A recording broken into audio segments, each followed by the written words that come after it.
welcome everybody to our bi-weekly webinar. For people that don't know me, I'm Ryan Poole.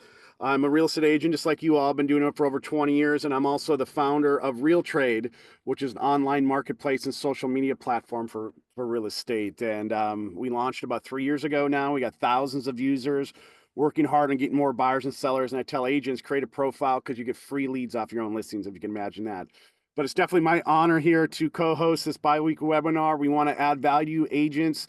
We've had a lot of changes through the last year, especially with all the condo changes, of course, the whole NAR settlement. And we've had my co-host Jim Brown, a real estate attorney, founder of New Path Title and the awesome closing software Title Leap, to shepherd us through all these changes. He love doing this bi-weekly webinar, and awesome, Jim, to have you on here to co-host all these new condo changes. Because guess what, guys? It's super confusing right now with the condo market.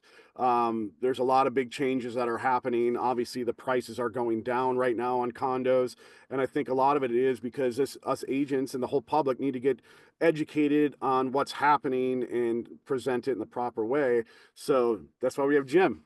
Jim, go ahead, take us away.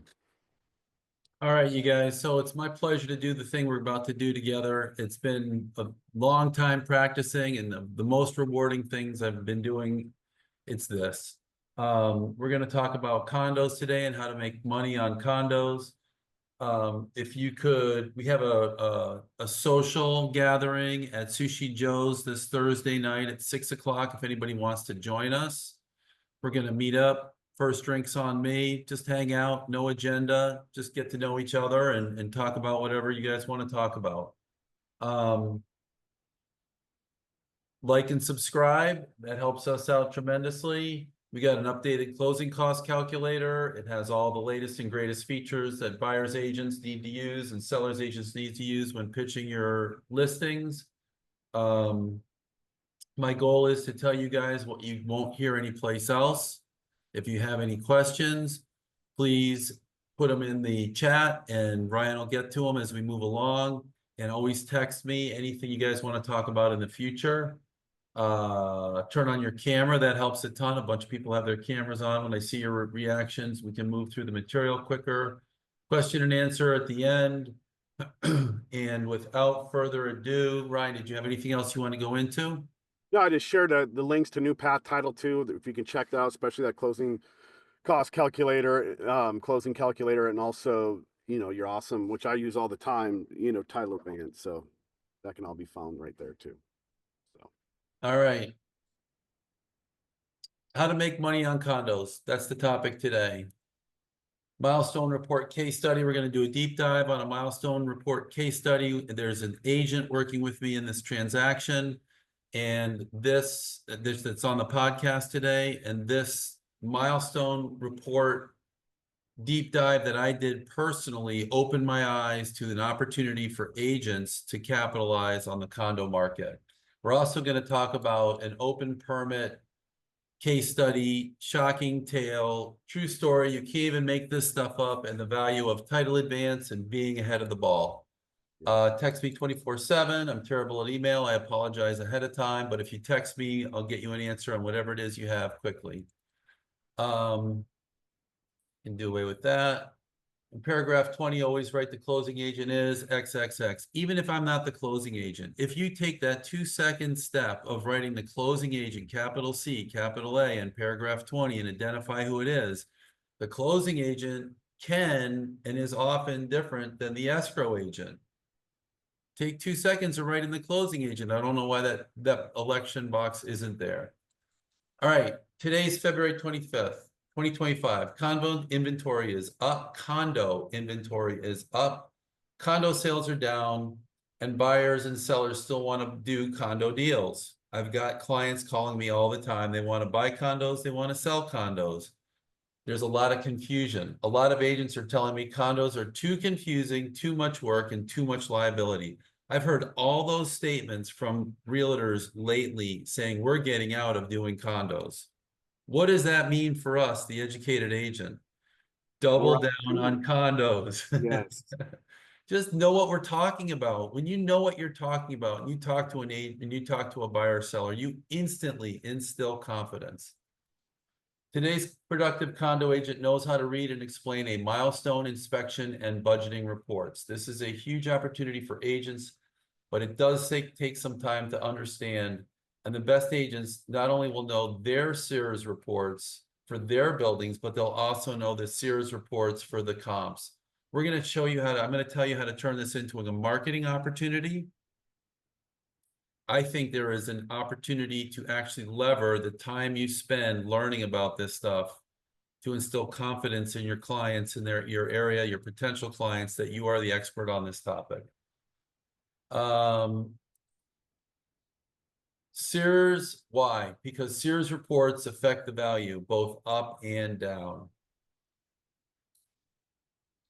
And all the algorithms don't take Sears into consideration. I've been talking about this recently. Agents texted me after the last show. They didn't understand. We're going to talk about it briefly again in this show. And why is this an opportunity? Because other agents simply aren't taking the time. They don't know and they don't understand what's going on.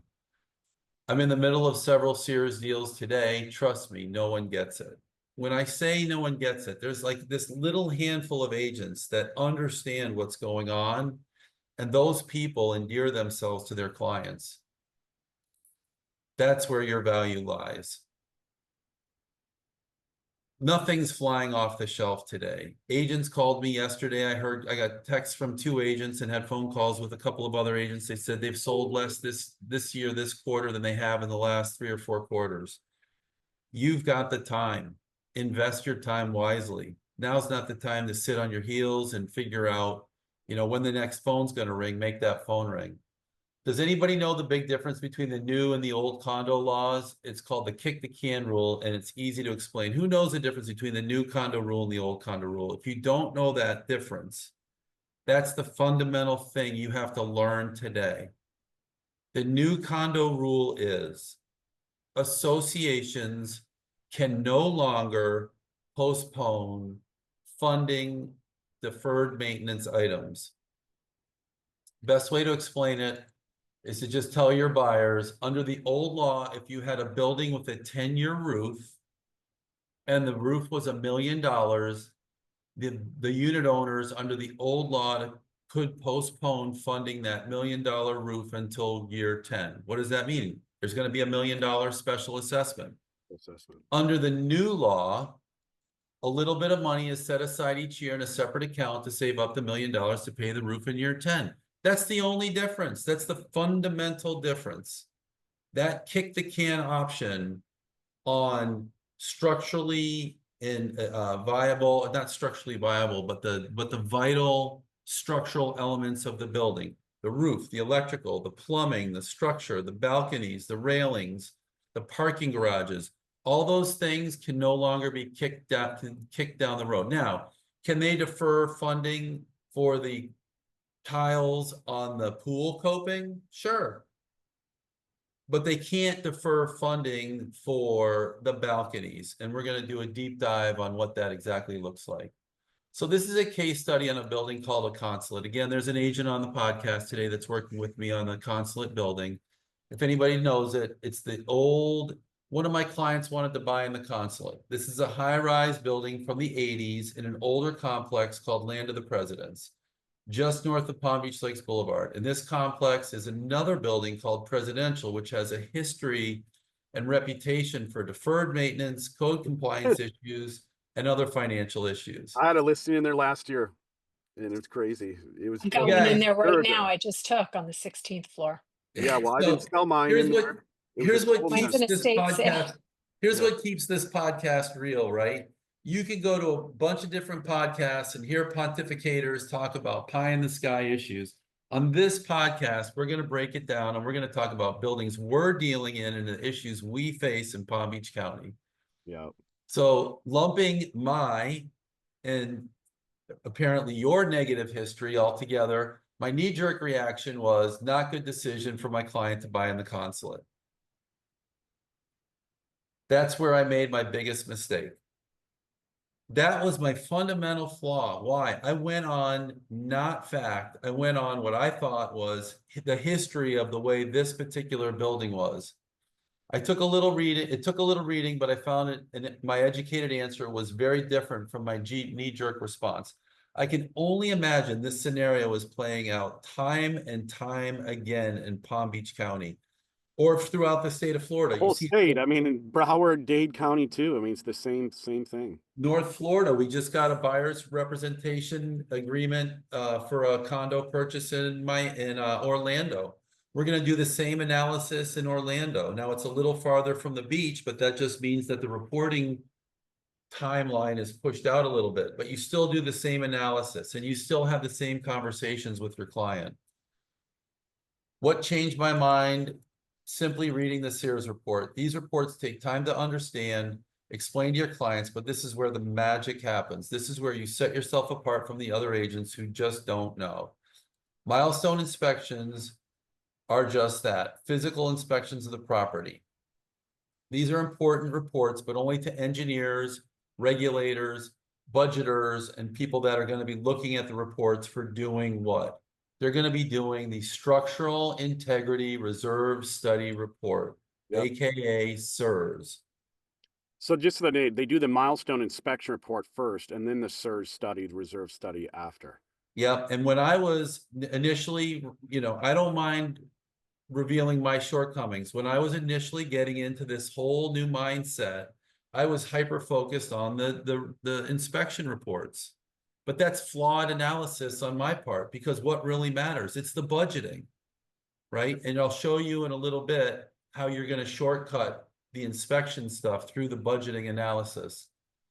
The SIRS report for the consulate, to my pleasant surprise, the consulate is a good, cost predictable, older building with an easy to follow path to predictable long-term expenses.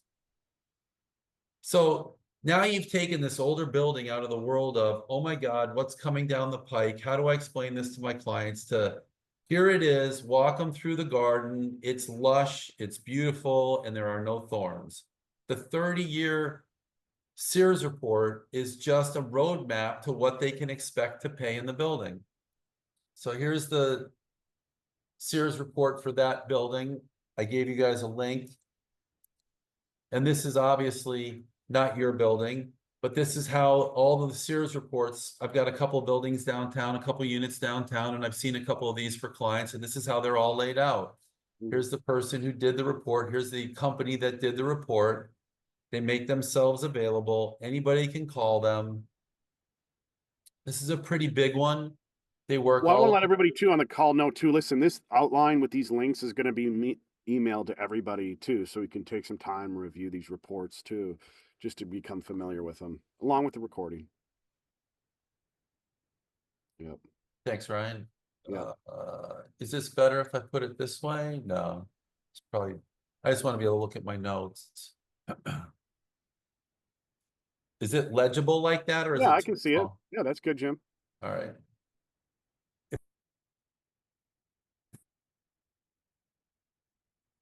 If you have clients that want to thoroughly, whether it's for a purchase or a sale, we can assist with this stuff. I will get into that in a minute. So this is Sears is just a 30-year roadmap to what ownership looks like.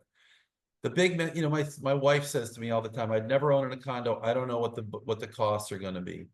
Now it's no longer a mystery. So as much as we hate this stuff, it's actually a great opportunity for us to lever this stuff and use it as ammunition to bolster our strength in front of our clients.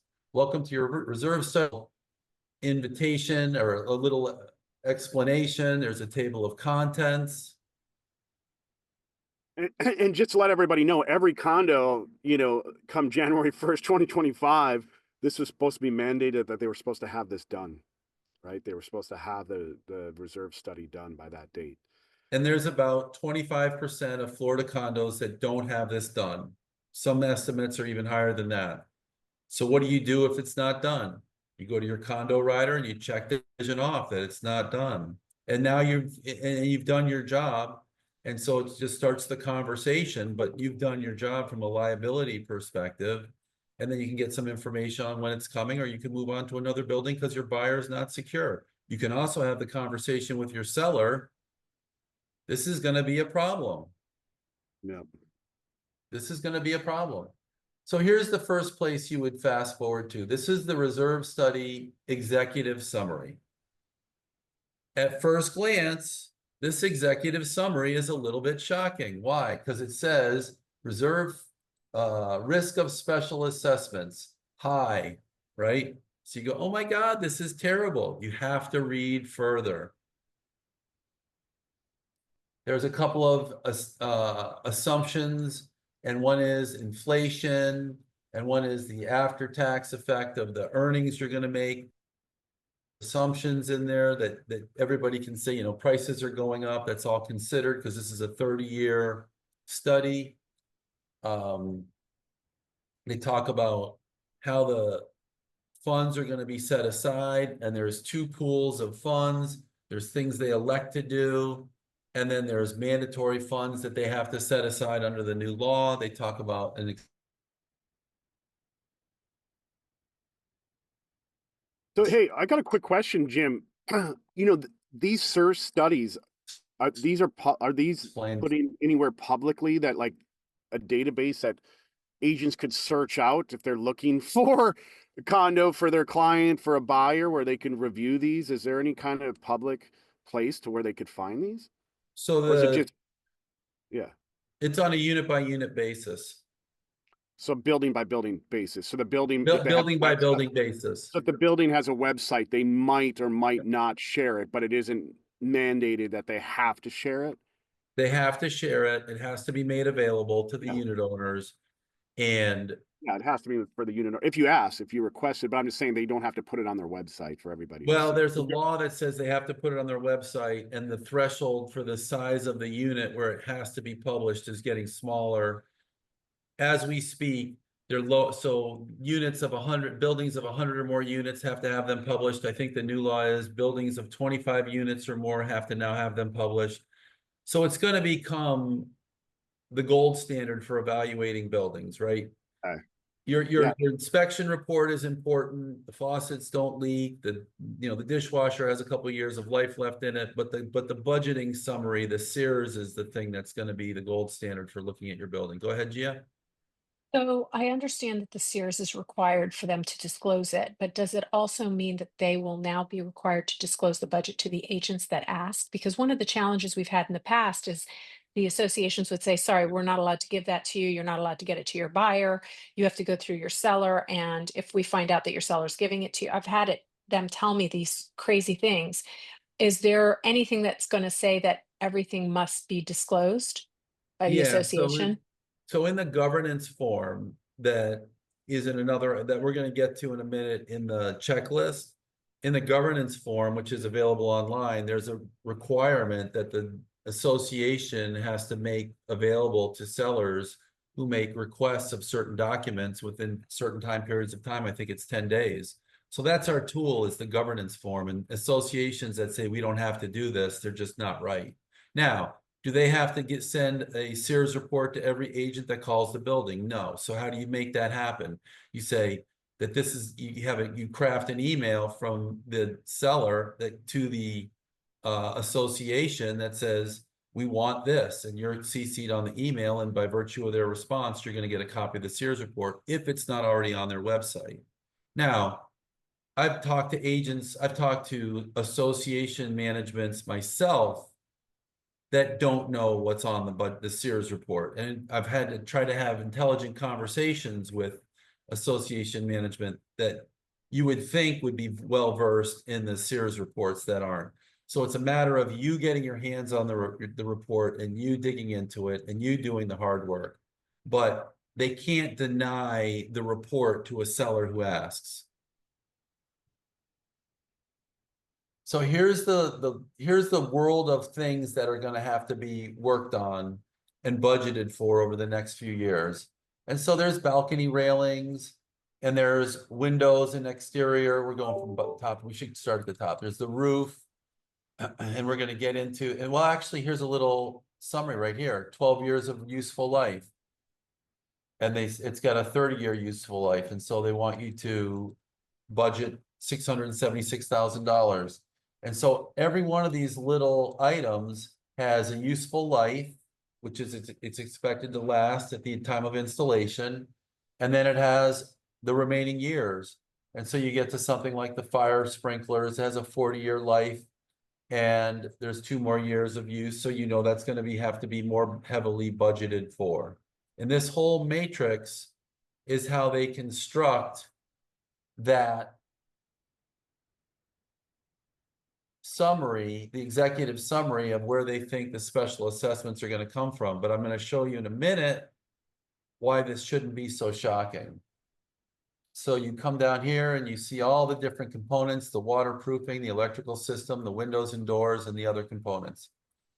And then you can skip down, there's a whole bunch of, and this is typical of most of the SIRS. I think they could do a little bit better job organizing it.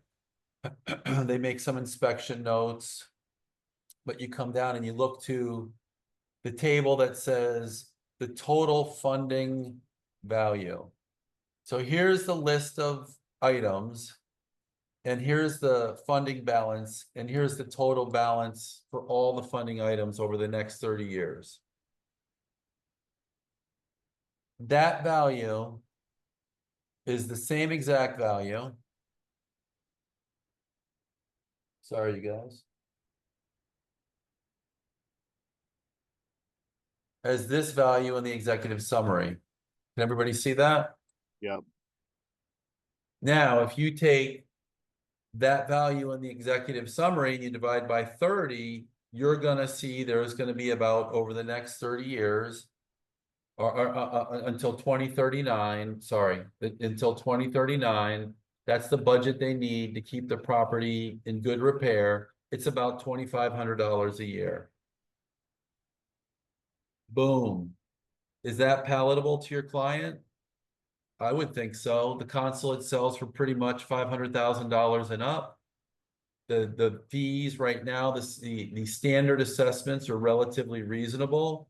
A $2,500 a year special assessment for the next until 2039, and they're going to probably just factor that into the regular assessments. I think that's completely palatable. $2,500 is $200 a month on top of their regular fees. All of a sudden, this place looks awfully attractive to me as a buyer. If you go further down the report, for the more inquisitive buyers and the more inquisitive agents, you're going to get to a section of the report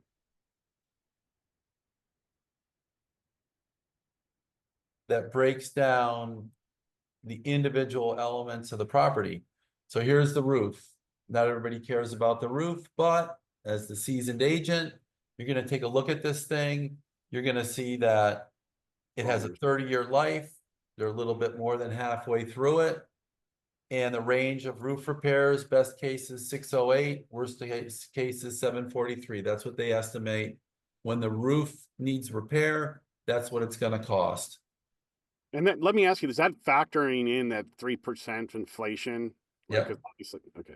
And cost increases in construction and all the things that, you know, myself, we knee jerk to say, well, is that accurate? Yes. Then you go to the next item. Hey, Jim, quick question. I'm sorry. If you go up to where it says funded, it has a yes. So on the top left corner, no, stay where you were. Okay. Sorry. Yeah. So I was saw that. curious. I wonder if that's already Yeah, where it says funded, yes. so yeah, right at the third line. That's a good question. I did not notice that.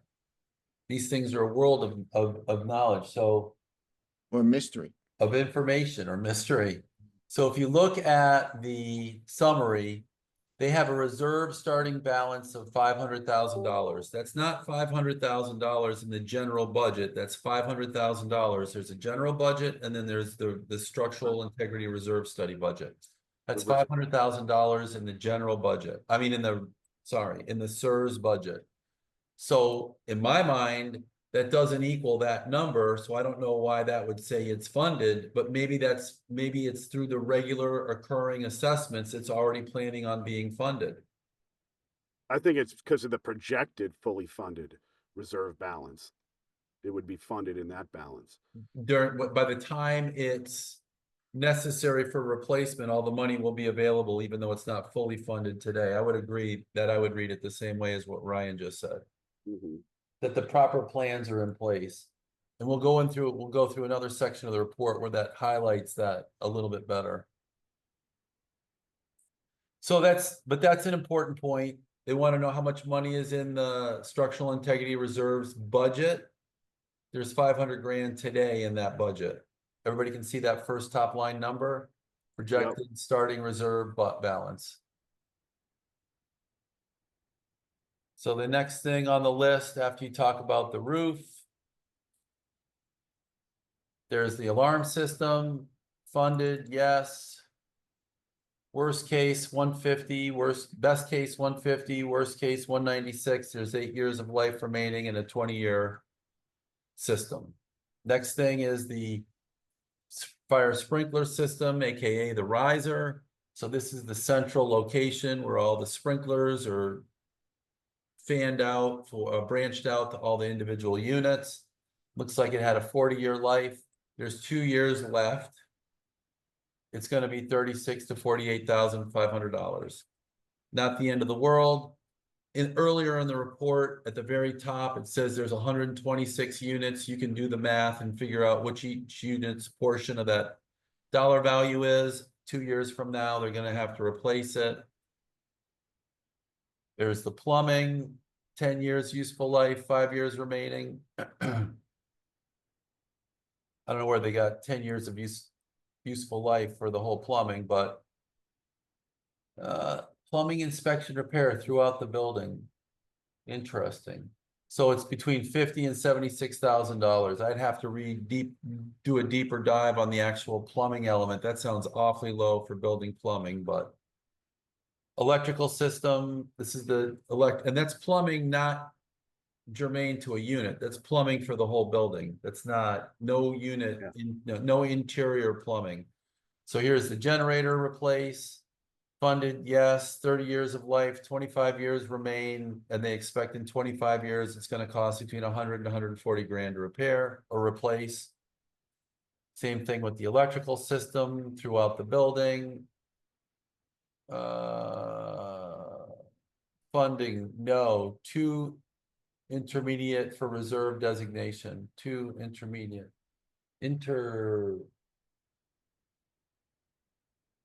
What is that word? Indeterminate, unable to Indeterminate. determine. For the reserve. No major concerns or projections history reported by the client during the current agreement engagement in accordance with Florida statute, structural integrity reserve study based on visual inspection. That's interesting. Waterproofing and exterior painting. 5 years left on an 8-year life cycle. They give you the values. Balconies resurfaced. This is always a biggie in Florida. This isn't rebuilding the balconies. This is just doing a resurfacing and in a somewhat in-depth work. It's going to be $583 to $750,000, and there's 13 years left. It's a pretty good life cycle, pretty good lifespan. Seal paint and waterproofing, 5 years left on an 8-year. So a lot of these things that are going to affect people's life because they're going to be living in the middle of construction and things like that, they're all further down the road. They give you the values. Windows, here's an interesting one. Remaining life. So there's 40 years in the windows and there's 2 years remaining life. They're funded. You know you're not going to be hit with a special assessment for that. They say the worst case, the best case is $365. The worst case is $426,000. Window replacement in a particular unit. Maybe it takes a couple of days. That would be a hiccup for a buyer wanting to buy, but I would explain it by saying a window replacement typically takes 2 or 3 days, maybe. Not a big roadblock, and you're going to get brand new windows. Utility doors, couple grand there. Automatic door system, couple grand there. 6 more years of life. Other components, unit balconies. That's always a biggie. $1.3 million to $1.6 million. That's 13 years away. That's a big one. That's a big one. I know. That's a biggie. 13 years from now. 13 years is a long time, but it is funded, so you won't be getting whacked with a special assessment for that. Kathy pointed out something that the DPBR has the SIRS reporting database, which is a list of all the condominiums that have completed the SIRS report. However, the reports are not there. They're not submitted to DPBR. So I guess we could, if we wanted to spend the time, we can some way, somebody could scrape that site, could figure out exactly how many condos are in compliance with the SIRS reporting, which would be It'd be really cool. I mean, I don't want to put a development burden on Realtrade, but it'd be really cool if you could go to Realtrade and see if a condo had a SIRS report available or not. And if it did have the link there, that would be really, really nice. Yeah. You know what So I mean? here's a summary basically of the life of the project for the next 30 years. So here's 2025, here's 2054. This is the reserve funding balance. Here's where a whole bunch of the building issues start coming up. You can see the balance gets built. And then you fund a whole bunch of stuff like the roof and the balconies and things like that. And then you start building up your money again over time. Here's where the risk of special assessments is relatively high. Oh, this And is then- great. Yeah.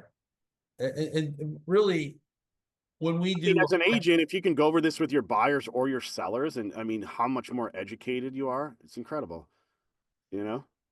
and I know agents that know the Sears reports for the units in their downtown market, like agents that are top in the condos downtown West Palm Beach, and they know all the Sears outcomes in their little local market. And then they break down the data a number of ways, but I want to just give you those 3 high points. You've got the executive summary, then you've got the table of costs, and then you can go look down further. So here it is. If you do nothing else, read the executive summary. This is your shortcut to getting to the bottom line. Next, look at the categories of what needs work in the budget. Oh. Lastly, look at the individual elements and what needs attention. By knowing these things, when you're meeting with your sellers, when you're meeting with your buyers, you're going to instill that confidence that you are the person to work with. Not knowing is the scary part to clients. That's the single biggest thing. For the last 20 years of private practice, people would tell me, buyers and sellers, or buyers would tell me, we don't know what's coming. Now you know exactly what's coming. And as much as I don't like change, because I hate change, this is a real tool that the agents can lean into and instill their value. If you break this down, you'll empower your clients and endear yourself to them. Go ahead, Ryan.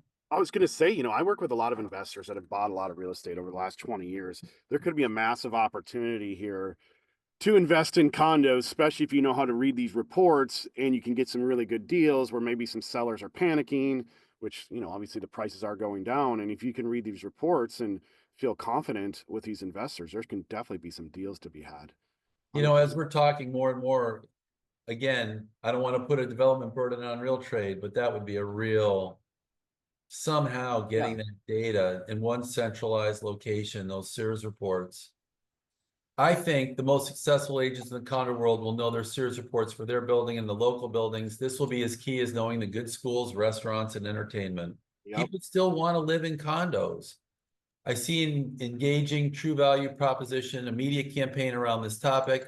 I can see an agent reviewing their SIRS report, making content around their findings in a summary and pushing it to their local social media outlets. Hey, this is Steve. I just read another SIRS report and this is what I'm finding. Hey, this is Pam. I just read another SIRS report and this building's a great value. It just makes great opportunities for people to get their name, stay top of mind, get their name out there, stay top of mind to their clients. I can see mailers to unit owners explaining how you know the building and can best explain it to the buyers. You make a little summary of the SIRS report and you send it to everybody in the building. Boom. I can see mailers explain the problems with staying in a building to motivate sellers to sell. I can see listings with Sears results in the listing, and that should certainly be one of the broker documents.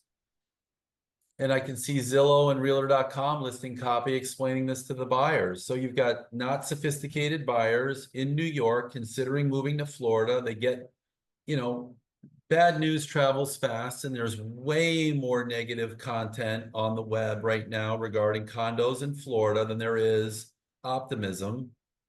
And so you can create your own campaigns, display the myth, in your listings in your listings, and the way it appears on Zillow and Realtor.com, you can explain the strength of this building to buyers.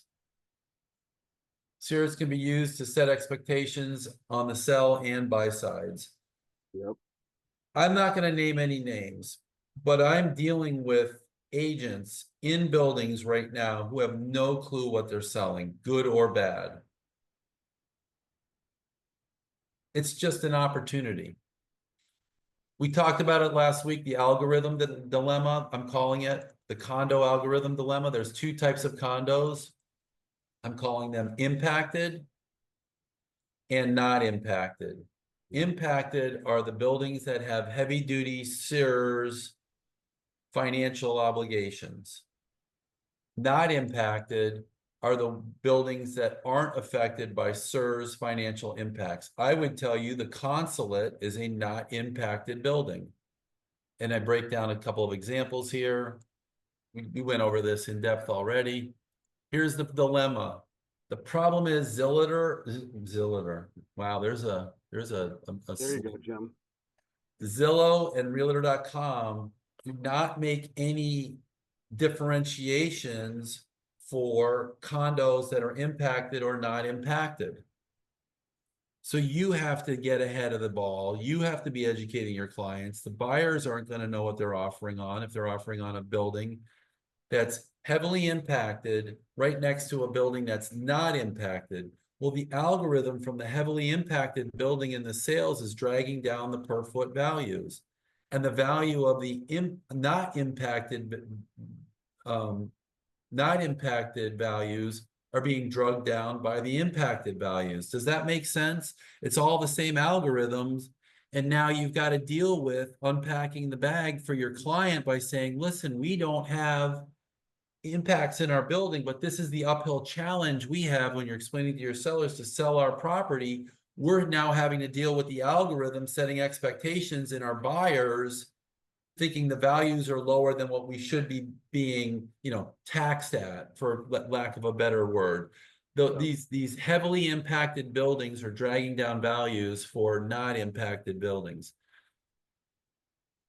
The fear is too. I mean, this could cascade into the single family home market too. I mean, there's a, perception's reality. People think, oh, the market's going down on condos. It's going to be going down on everything else. It's crazy. Yeah. Yeah. What I've seen lately is people telling me from Miami they want to move to Port St. Lucie to a single family home. We're never going to buy in a condo again. We're going to go to a single family home. Well, guess what? That single family home is going to need a roof, and it's going to need painting, and it's going to need all the things that the condo needs in a few years. So you're not getting away from it. The SERS report is the key to understanding it and breaking it down for your client. Yeah. I asked this last time. I'm going to say it again. Does everybody know what the assemblage dilemma is? That's buildings that are being bought up in assemblages for 2, 3, and 4x the value that are going to be drawing the algorithm up, and adjacent buildings that aren't in assemblages that are going to have these artificially high algorithmic values. You just have to understand how that's going to happen. So we're about to have 2 buildings at the corner of Flagler and Southern that are going to go for 3 to 4 times the street, 2 to 3 times the street value of the condo. That's going to drag the algorithm up, and it's going to artificially inflate the values of the buildings near that unit. But it's not going to truly be indicative of the value of the buildings near that unit, of the units near those buildings. And you're going to have to explain that to your sellers. So Well, now sometimes it is, because then people are like, oh, if something good is going on over there, like now the next hot spot's going to be my unit. That's what's going to be in the seller's mind, is that if they're building something magnificent next to me, like there's no doubt mine's gonna be worth something soon.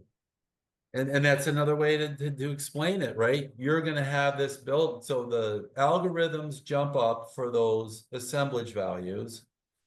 And it's gonna show in the adjacent buildings, which wouldn't have had an escalation in value, just by virtue of the fact that you've got the impacted, you've got the heavily price appreciated buildings, but there's big things coming, right? So now you're going to be next to this beautiful building, and that's going to drag the comps up. So if you're working in one of the adjacent buildings, there's a nice story to tell about the potential for value appreciation there.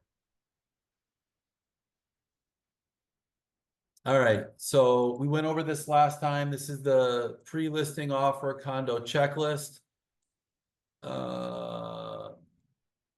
This is what I've put together for you guys to cut and paste. This has all the stuff that's in the condominium rider, all the stuff that's in the...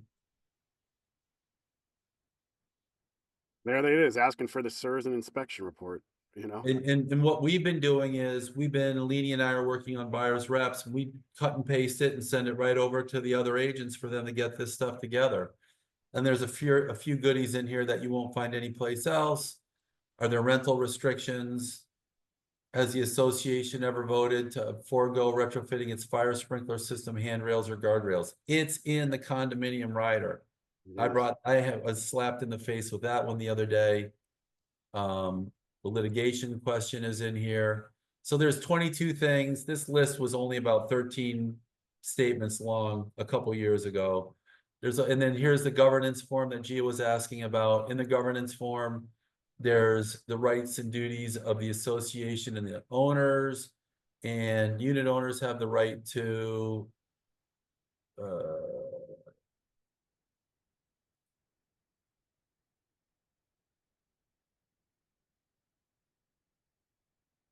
there's a element in here.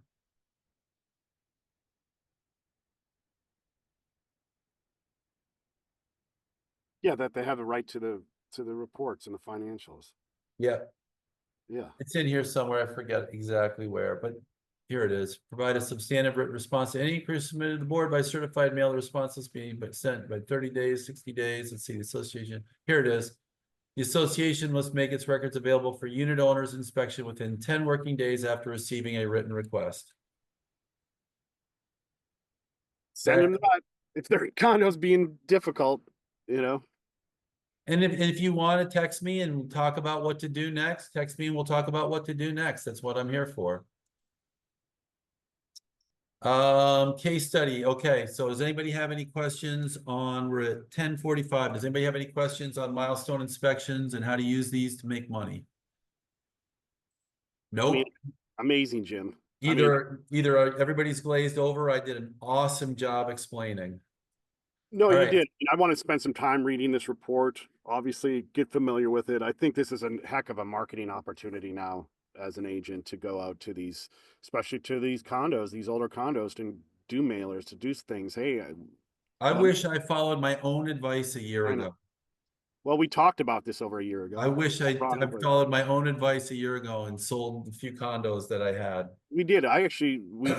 We had some people contact us through Realtrade. I actually have a link to the Senate bill. And I know some agents that sent out mailers and said, I'm an expert in your building, and sent us a bunch of condo deals. There you go.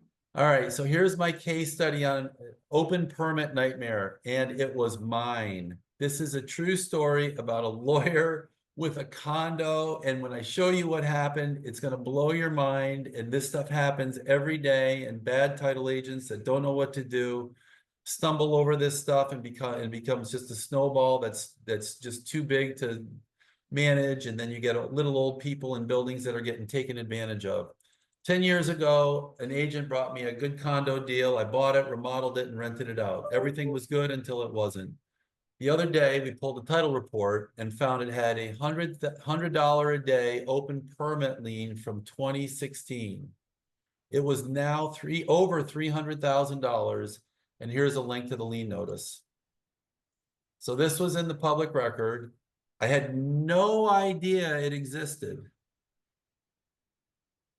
I'm telling you guys, I'm throwing myself on the mercy of the court of public opinion. This is me not knowing it existed, right? I'm supposed to be the person, the purveyor of knowledge. Here's why I didn't know it existed. Well, first of all, here's a history of what happened. I bought the unit, restored it. We didn't do the water heater. A couple years later, the water heater burst. There was an emergency leak repair. We replaced the water heater. It was around early July of 2016 from my notes. And then we applied for the permit after we did it. I called the association. I said, who's your preferred vendor? They said, we'd love to work with XYZ PDQ. We plugged them in, and then they did the repair, and then they made the permit application. So the permit, the repair was made in July. The permit was applied for later in July, and the permit was issued in August, a couple weeks later. Should be the end of the story, right? No harm, no foul.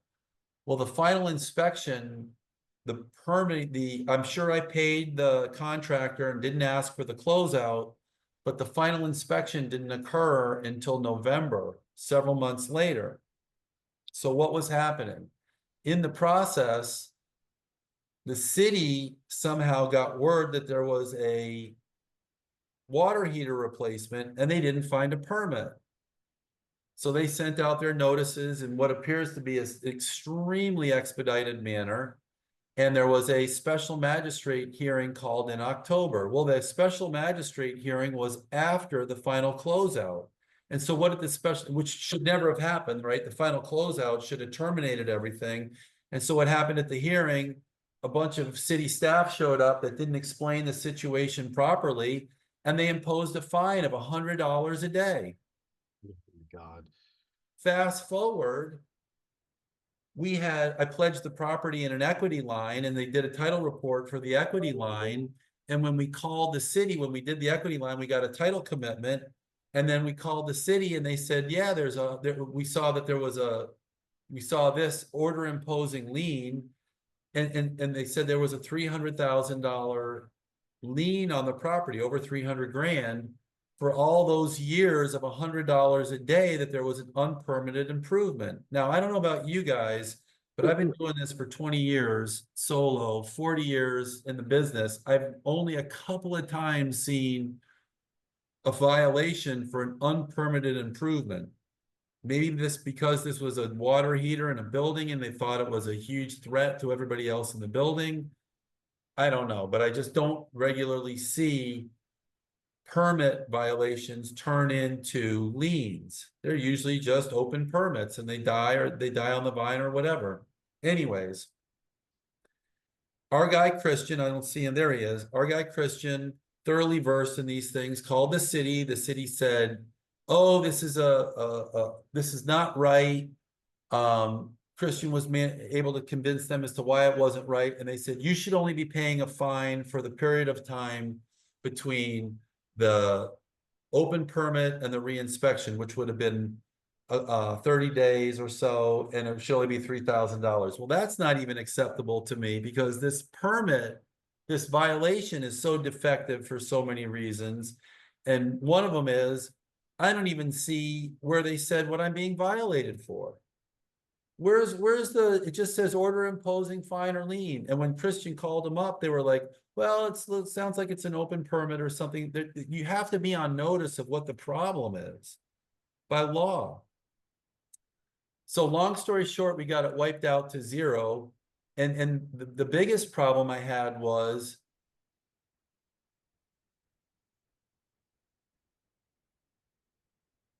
notice. Okay, so the biggie is you don't see on the face of the notice. I hear from clients all the time, they never received notice of the violation. I never received notice of this violation, and it's been bothering me ever since this came up a week ago, and I dug down a little bit further, and this is what I found. This is the first thing owners always tell me. Oh, I never knew. And I always say the same thing. Yeah, you knew. It just, and then they always provide the records from the city that shows where the certified mail went and somebody signed for it. Oh yeah, and it just happened to be you signed for it. You know, I mean, it's really embarrassing, but everybody says, oh, and I never got the notice. Well, I really didn't get the notices, and here's why. Here's the deed that was recorded for that property. When I bought the property, I was buying it from US Bank. It was a foreclosure and it was inventory held by the bank. And Greenspoon Matter, Equity Land Title, an awesome firm, an awesome title company, just before they recorded the deed, they struck the address for the grantee, the buyer, and they wrote in the address of the property.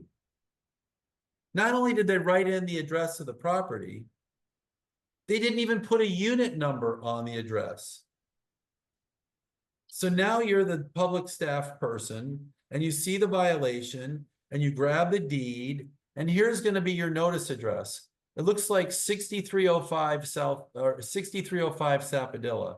Well, it should have been under here is the address of my office, 1110 North Olive. They write in 6305 South Sappadilla, which really should be 630 South Sappadilla, right? 6305 doesn't even exist, but even if they got 630 South Sappadilla, there's no unit number. So where are the notices going?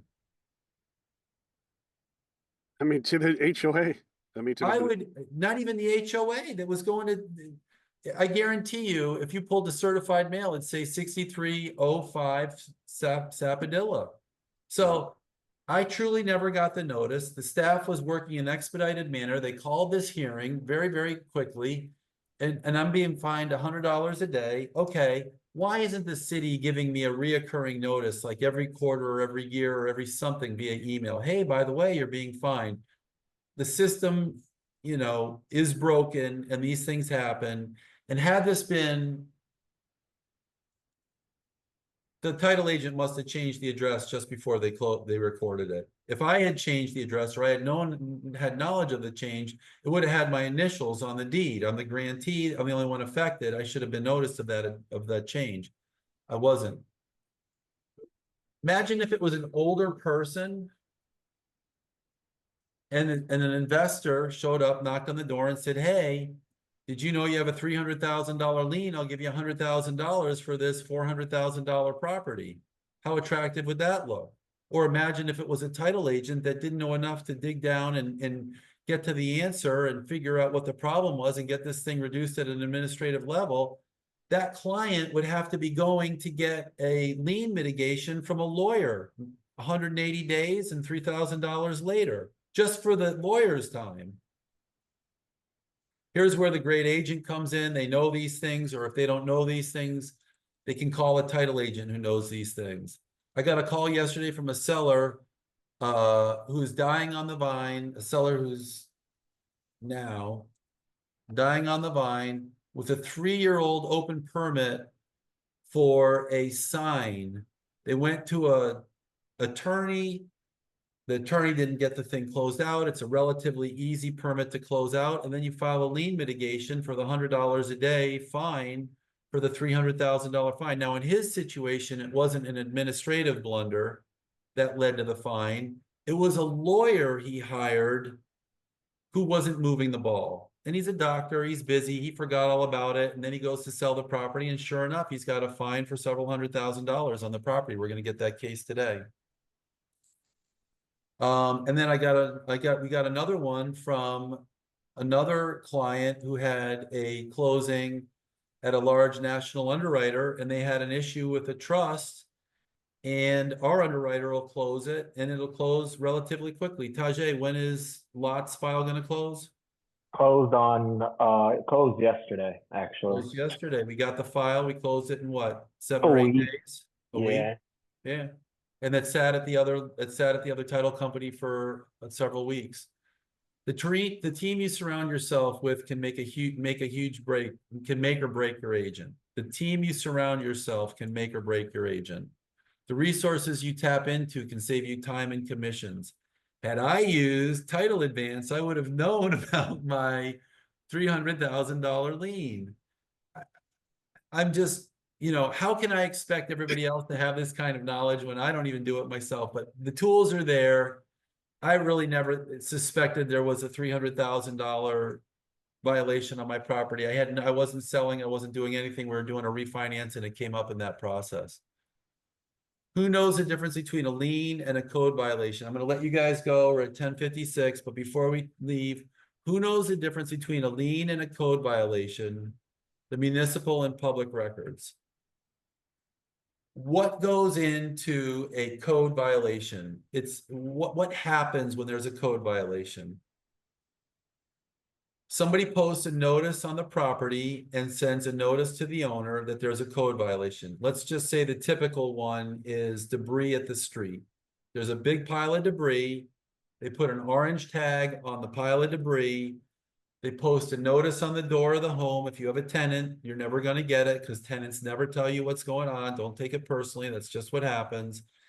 And then city staff goes to the deed and sees the address of the owner and sends a notice to that address. If you have moved, that notice will never get to you. If your kids threw it in the trash, you're never going to see it. If you're away, if it's your second home and it was your primary, you're never going to see it. Those tenants are never going to advance you the notice. You're never going to get it. But that's a municipal code violation. It lives in the municipal records. When you get a lien search report, it's going to show up in the lien search report. It doesn't show up in a title report. What does it take to get to a title report? What does it take? I want somebody to raise their hand so they know I'm not pontificating in vain. Somebody raise your hand and tell me what gets that notice into the title report. I'm going to give you a hint. I'm outlining it right here.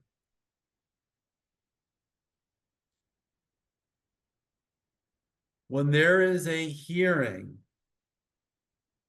and somebody sets a order, or somebody sets a fine, a judge sets a fine, now this is a lien on real property. And it goes against the property and has to be paid off at closing. It doesn't just live in the municipal records. It now lives in the public record and it has a daily fine accruing. So what's the difference between a code violation or an ordinance violation or something in the city records versus the public record? It went before a judge. The judge made a ruling and the judge imposed a daily fine. Once the fine is imposed, now it's going to show up in your title report. Title advance. All right. We got a couple of items in the chat. Ryan, have you been following that? Yeah, no, Brent said, look yourself up in your properties and public records on a regular basis. That's always a great, great And then advice. Christy Russ asked a good question. Was your tax bill mailed out correctly? So what happened with the tax bill was, the part that Jim didn't say is the lien was against Jim's trust, but then the property was deeded into an LLC. So when the property was deeded into the LLC a few years later, the tax collector had the correct address and all that went well. However, the municipality was still had a fine or a lien against Jim's trust. So the right hand didn't know what the left hand was doing. The tax collector was sending everything to the right place. However, the city was sending everything to the trust address that they had on file. Good point. The tax collector was caught up and the city code violation department was not. And it happens. It just happened. I saw one the other day where the homeowner put a fence on their property. The property abutted a park.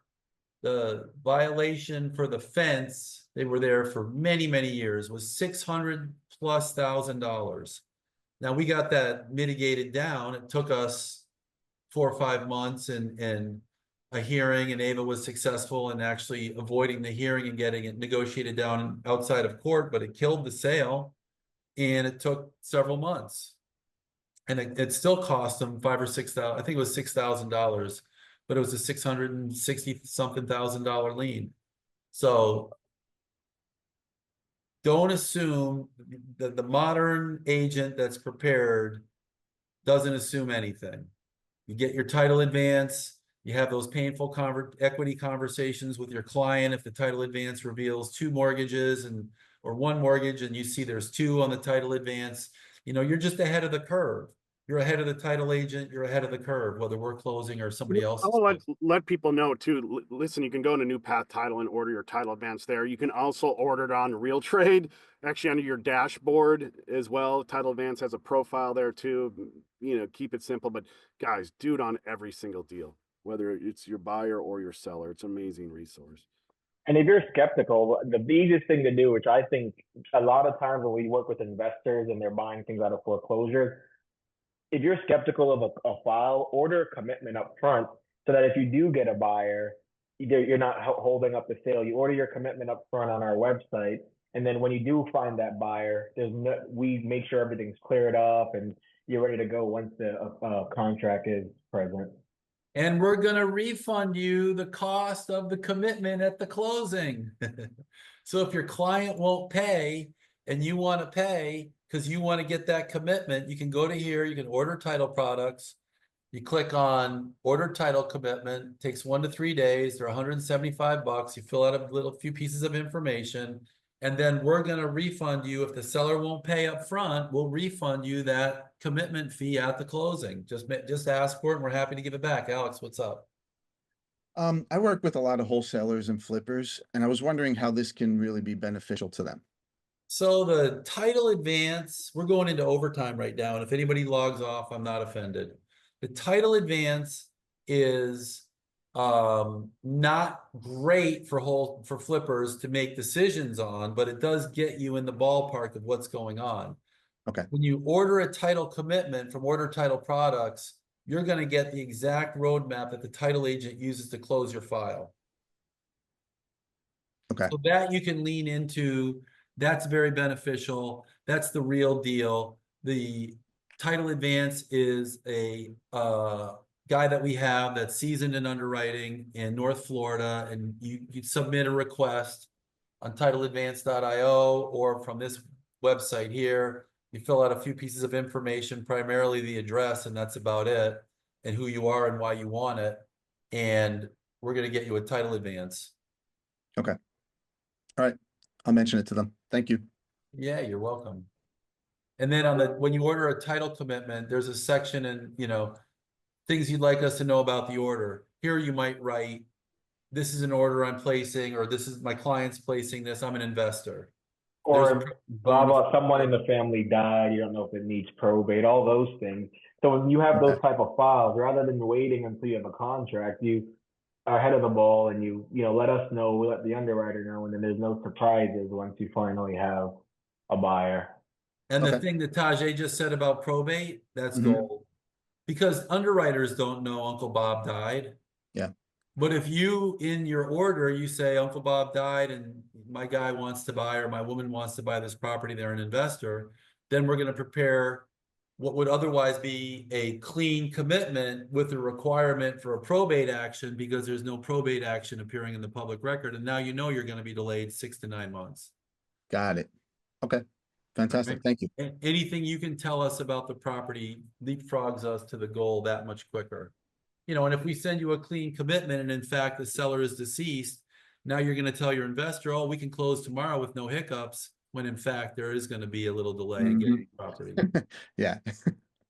Got it. Don't forget about our hookup, the social Thursday night, 6 o'clock. Did I get the time right, Tajay? 6 o'clock, right? Sushi Joe? That's 6 o'clock. First drinks on us. The closing cost calculator, we talked about that. Title advance, we beat that to death. 24/7 attorney support. I want to take a minute to plug Ryan. He has a great tool. This is, every time I go on here, I find more and more stuff that I enjoy more and more about the product. And I see more and more agents telling me that, oh yeah, RealTrade, I found my buyer on RealTrade, or I found my seller on RealTrade. There's networks that are evolving that don't include listings. Yeah. What's cool about RealTrade too, you're not even signed in, is like click on that Presidential Way condo. The agents, we share their information, even if the public's using it and they're not even signed in, like we share your information and email. So, and we have thousands of buyers and sellers that use it. just to look for properties. They haven't even created an account. We need to do a little better job of getting them to create accounts, but they get a lot of information here. So you could sit there, they could call you or email you right off your listing. And it's free, guys, to create your profile. Dawn's very active on the platform. She's actually got direct buyers from the platform too. And two, it's funny, like talking about ahead of the curve, click that Senate Bill 4D up at the top, Jim. We actually put that on Real Trade a while ago, but I think now it'd be the perfect time to put in, aggregate some data here on these SERS reports, man. It would be awesome to have that in there, Yeah. Yeah, these SERS reports are going to be the gold standard for buying and selling condos. Yeah. And if you have a condo with a terrible SERS report, the value is going to be indicative of the SERS report. And the last thing you want to do is do a sale. Your buyer pays a premium, and then a couple years later, a couple months later, I had one which was just a couple weeks later, your buyer is calling you and saying, "Oh, there's a special assessment." Well, guess what? It wasn't. The building was behind on their SERS report budgeting, and so everybody was in the dark, and the agent had no clue that the property was a SERS property. I mean, it was a failure on so many levels. I don't even know how this one's going to shake out. And I'm not telling you this to scare you away from condos. I'm just saying, No, I mean, had the and questions been asked up front, there'd be no issues in the backside. no, I mean, this webinar is gold for condos. I mean, it really is, because I'm actually working with quite a few condo sellers, and they've been really nervous, and I've been working with some buyers too that have been really nervous. So it's I mean, information's power, right? And if you're an educated agent, you're going to get these deals, and you can put more deals together. Don't have to be scared now with the condos if you have the SERS report. Yeah, exactly. Yep. Awesome, guys. All right, we're at 11:08. Sorry I kept you over. Have a great day. List lots of properties. Call me with lots of questions. And knowledge is Selling. power. Hopefully, I send you a contract here soon. I got an offer on that Avenir property, Jim. So cross your fingers, we could put it together. That's a tough community to sell in right now, Don't say that. I'm trying to put a deal together right now. All right, huh? let's do it. All right, guys. All right. Happy selling. All right, See you thanks. guys.